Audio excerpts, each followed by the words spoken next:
Советот на јавни обвинители со силно не за идејата за распуштање на Советот заедно со судскиот. Потребно е континуитет на работењето, промени во законот, чистење на редовите од корупција, но не и земјотреси, што би се променило со распуштањето кога и така членовите на Советот на јавни обвинители се избираат од самите обвинители со тајно гласање.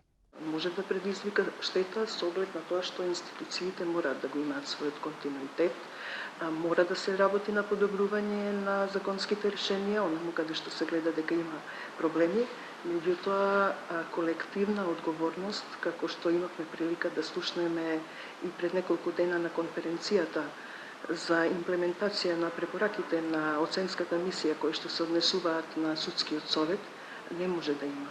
Одговорноста мора да биде индивидуална со посочување на оние чинители кои што се огрешиле од законот.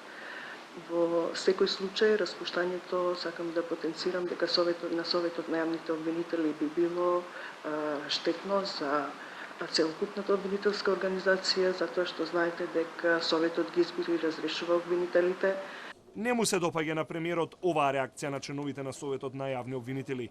Премногу потонале во фотелите и удобноста со рейтинг доверба од 2 од 100, коментира Мицкоски. Убаво е секој месец да се зимате плата, да имате 2% доверба кај граѓаните. Таа е најубавата позиција, комфортна, заседнати во дебели кожни фотели со црвени килими дебели и секој ден да си доаѓате на работа, да броите илјадници евра месечна плата, а кај граѓаните да уживате само 2% доверба.